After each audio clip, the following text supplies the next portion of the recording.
kuncinya adalah bagaimana bisa menekan biaya makan. Nah, ya, mau belajar ilmunya beliau siap membantu.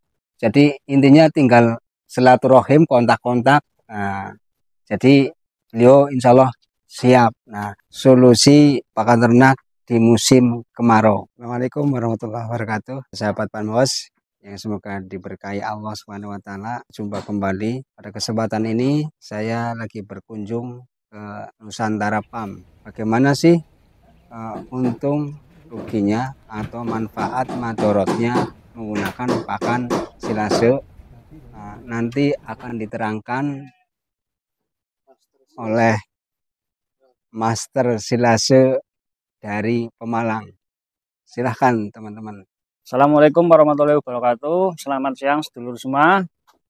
Perkenalkan, nama saya Abdul Qadir.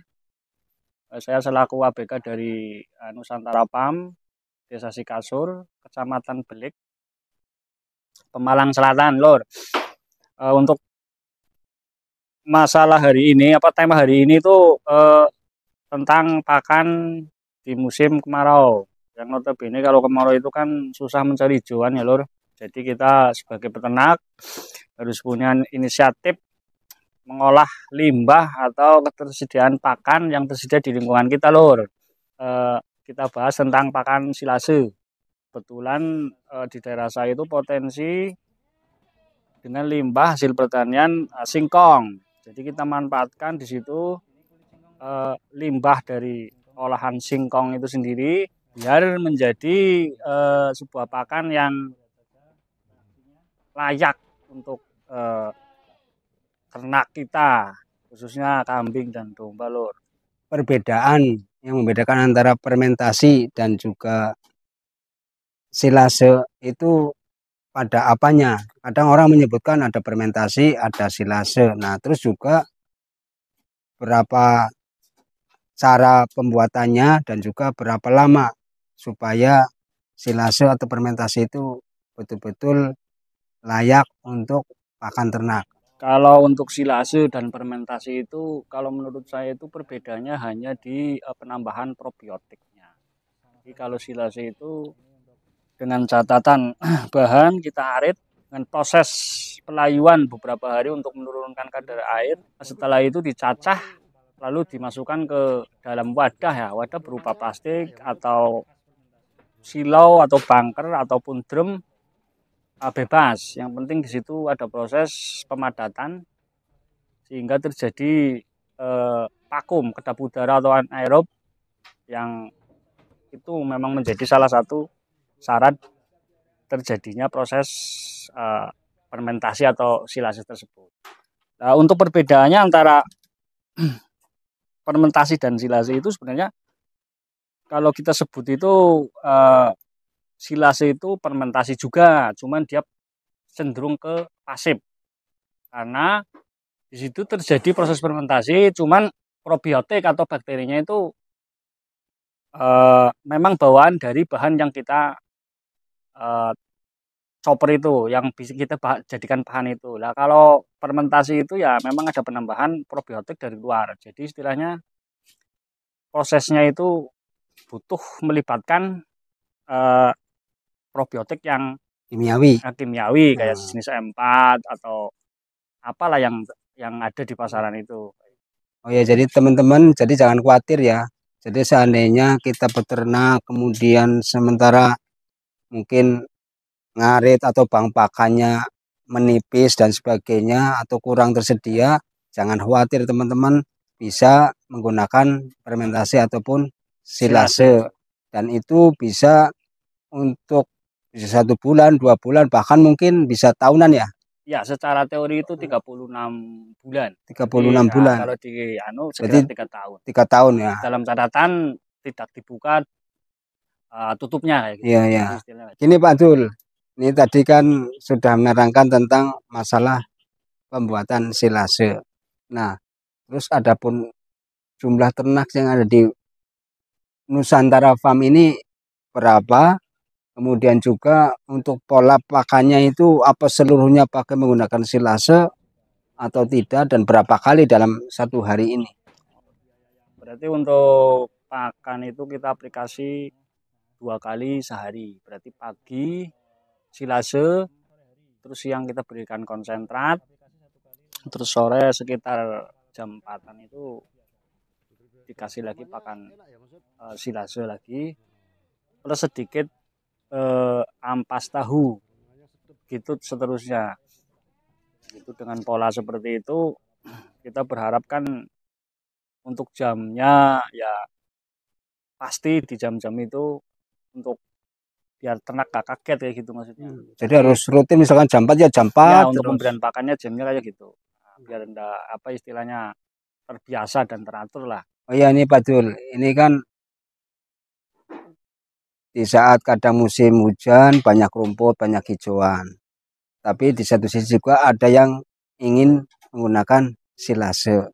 Nah, biar ternak kita ini mau menggunakan silase ini ada solusinya apa? Oh, untuk solusi biar ternak mau ya cepat beradaptasi ya Cepat, untuk ya makan cepat beradaptasi. silase itu ya sebenarnya banyak faktor penentu ya.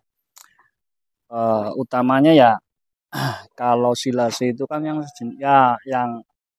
saya tahu itu kan sejenis pakan simpan, dan memang kadang-kadang ada beberapa ternak yang kurang suka atau kurang tertarik lah istilahnya.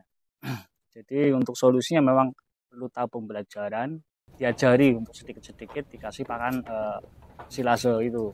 Jadi memang butuh proses adaptasi, peralihan dari hijauan ke pakan silase. Berarti untuk solusinya biar ternak mau makan pakan silase tersebut ya memang kita dipelajari dulu sedikit demi sedikit, yang minimal pertama 5% dulu sampai dia suka, atau dicampur dengan pakan yang Hijauan kita suka ya gitu, atau kalau bisa dicampur dengan pongkol telo atau sejenis kayak polar juga bisa ditaburi sedikit-sedikit sampai dia mau. Nanti kalau ternak sudah mau makan atau sudah siap beradaptasi dengan pakan yang baru, yang utamanya silase itu, ya nanti pemberian polar bisa dikurangi atau ditiadakan sama sekali. Itu hanya untuk memancing.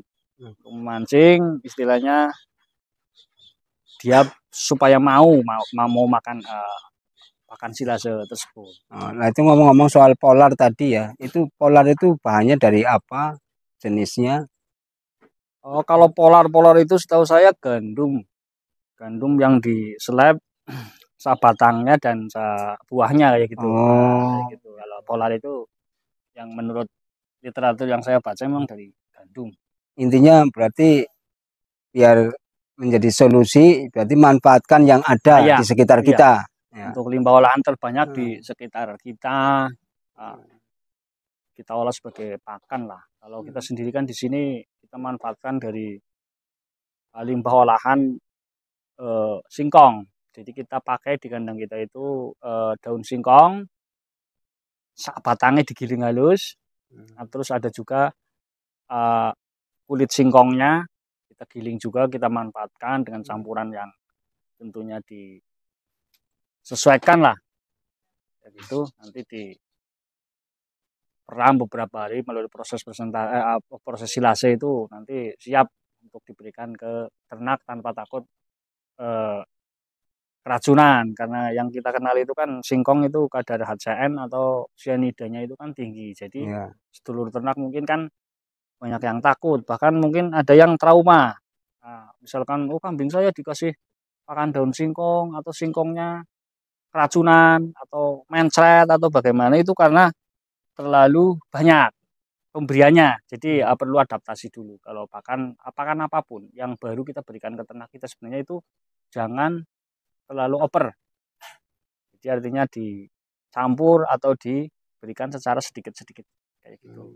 Jadi kemungkinan besar untuk keracunan atau kembung atau apa bisa kita diminimalkan lah, diminimalisir. Oh iya, tadi Pak Dul itu kan tadi sudah dijelaskan tentang solusi pakan ternak di musim kemarau. Di antaranya adalah dengan silase atau fermentasi. Nah, itu untuk menggunakan pakan dengan sistem fermentasi atau silase, ini dari sisi keuntungan ekonomisnya itu bagaimana? Soalnya kan di saat musim hujan mungkin banyak rumput dan sebagainya ya kan, ngarit mungkin akan lebih mudah. Mungkin kalau untuk kemarau jelas itu tadi solusi terbaik ya pakai itu.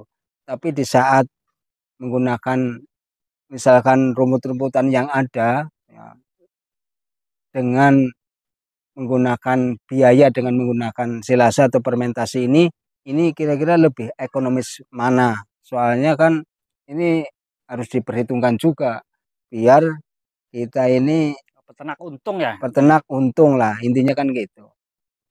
Untuk pakan kambing atau domba itu sendiri kan seperti kita ketahui kan 70% dari peternakan itu kan memang terserap ke pakan, baik itu domba, kambing ataupun sapi. Kalau menurut hemat saya dan penerapan di kandang Nusantara Farm ini lebih hemat ke pakan silase. Karena dengan pakan silase itu kita misalkan 1 hari ngarit itu bisa untuk 10 hari ngarit, 10 hari pakan, atau bisa taruhlah 1 bulan itu kita ngarit cuman taruhlah 1 minggu lah. Itu juga tergantung populasi karena di kandang kami itu populasi sekitar 60 ekor. Kita hitung kepala.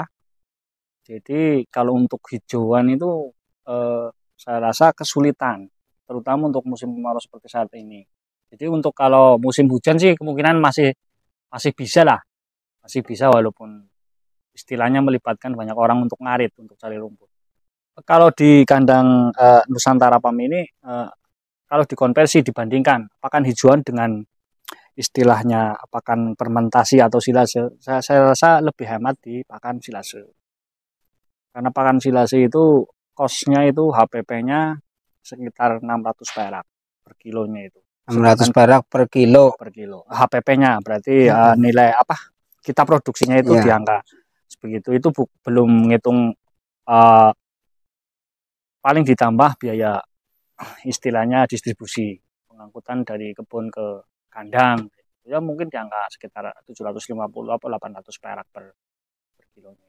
Sedangkan untuk hijauan itu sendiri di sini itu khususnya di kandang ini itu kalau di sini sistemnya itu kalau kita beli rumput dari tukang ngarit itu per 1 karung ukuran satu sak pupuk itu di sini dihargai 20.000. 20.000 itu untuk kapasitas 50 ekor ya sekitar kemungkinan itu sekitar minimal itu sekitar 6 karung atau 7 karung. Idealnya di angka 8 karung kemungkinan cukup untuk 1 hari untuk populasi 60 ekor itu. Kita lihat nilai ekonomisnya misalkan kita taruhlah satu hari itu kita membutuhkan 8 atau 6 karung. Kita hitung saja 6 karung. 6 karung kali 20.000. Itu udah 120.000 per hari, per 30 hari. Ya. Itu kan secara sudah berapa itu 3.600.000. 3.600.000 untuk pakannya saja itu kalau kita mengandalkan atau kita nyuruh orang ngarit lah. Sedangkan untuk penerapan pakan, pola pakan produk silase di kandang kami itu 1 bulan itu ya di bawah angka yang kita keluarkan bila kalau pakai yang hijauan itu. Kita tekan seminimal mungkin untuk pengeluaran kos pakan di kandang kita, kayak gitu Pak. Jadi kalau hitung-hitungan berarti lebih murah silase dan hemat waktu. Istilahnya kita kalau kita kayak PNS atau yang kerja di kantoran itu kan Sabtu Minggu kita bisa manfaatkan untuk ngarit, untuk bahan kita bikin silase untuk minggu depan ya misalnya. Tergantung populasi juga. Kalau populasi mungkin 10 atau maksimal di 20-15 ekor ya saya rasa pakan hijauan pun masih sanggup lah. Tapi untuk kalau populasi mungkin 20 up atau 30 up ya memang perlu ada solusi pakan simpan. Jadi sewaktu-waktu kita butuh itu kita nggak repot-repot ngarit. Tergantung kan sebentar lagi kan ini masuk musim penghujan. Itu susahnya kan kadang-kadang mau ngarit rumputan apa deruran pada basah itu kan susah juga kayak gitu kan. Jadi dengan adanya pakan simpan itu kita dibikin ayam sebenarnya. Jadi kita kapan butuh kita tinggal ngasih. Dan bagusnya lagi tuh sistem silase itu kadang memanfaatkan kalau misalkan masuk musim hujan, kita kan stok rumput atau hijauan kan lagi banyak-banyaknya. Kadang kita bikin kita arit aja, kita arit buat stok beberapa bulan ke depan itu bisa. Asal dengan syarat pembuatan silase yang benar itu minimal dilayukan 1 atau 2 hari untuk mengurangi kadar air. Insya Allah walaupun musim hujan itu ya silase kita masih bisa bagus dan tidak gagal. Yang penting intinya kalau silase atau fermentasi itu ya di kadar air, kerapatan, dan anaerob tersebut. Artinya harus kedap udara. Kayak gitu aja sih sebenarnya. Nggak usah dibikin repot lah kalau soal silase bikinnya gimana. Ya udah jalanin aja. Kalau misalkan 1 atau 2 kali gagal, coba tanya lagi ke apa cara cari referensi lagi. Insya Allah cepat dan tidak gagal lagi lah istilahnya gitu. Ilmunya itu gampang sebenarnya di kepadatan, kedap udara, dan kadar air. Oh iya, jadi teman-teman ya, tadi sudah dijelaskan keuntungan daripada pakan ternak menggunakan silase atau fermentasi. Kalau kita mau ternak kambing semakin banyak, maka harus ditunjang dengan teknologi. Tanpa itu, kita akan kerepotan, lebih-lebih di musim hujan, ngaritnya susah. Nah, ini, maka solusinya adalah dengan menggunakan silase tadi. Di samping itu juga, hitung-hitungan ekonomisnya, itu ternyata, kata Pak Dul ini, lebih murah dibandingkan dengan hijauan. Ya, tadi apalagi kalau nyuruh orang ngarit, 1 karung 20.000. Kalau kambing 50 berarti berapa karung? Nah, kali 1 bulan itu sudah nilainya sampai 3.600.000, berarti kambing 1 ekor. Nah, itu sudah harus terjual. Nah, sementara keuntungan dari ternak itu belum tentu segitu. Nah, karena teori ternak bisa untung ya adalah semakin mampu menekan biaya pakan, maka akan semakin untung ternak kita. Oh ya, terus seandainya ini teman-teman kan kadang ingin beralih misalkan ke fermentasi atau silase. Kan belum tentu begitu buat langsung jadi, ya kan. Nah, ini pahitnya ini, kita kan jangan bicara manisnya nanti, soalnya teman-teman banyak yang korban YouTube ya teman-teman ya. Nah ini pahitnya ini.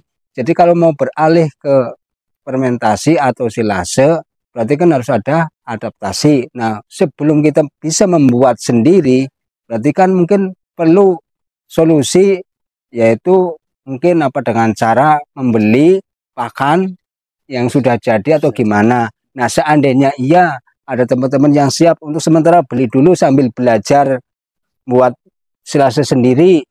Nah, kira-kira dari Pak Du sendiri siap nggak?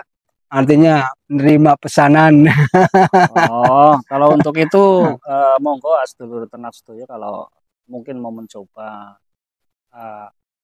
beralih ya, berarti beralih ke pakan silase, kita juga menerima orderan. Silase kita itu produknya berupa tepung jagung sajagungnya, terus silase daun singkong, ada juga singkong giling. Jadi dari kedua potensi yang ada di daerah saya itu saya manfaatkan.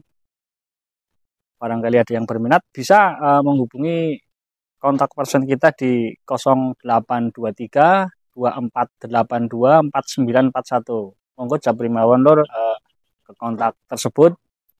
Insya Allah kita bisa sharing atau konsultasi soal pakan silase atau fermentasi itu kayak gitu lur. Monggo main saja ke kandang atau ke rumah, kita open house lah 24 jam. Iya.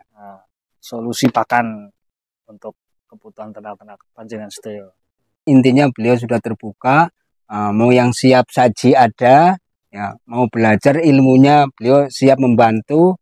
Jadi intinya tinggal silaturahim, kontak-kontak. Nah, jadi beliau insya Allah siap. Nah kebetulan juga teman-teman di tempat beliau ini memang penghasil singkong sama jagung, makanya andalannya itu.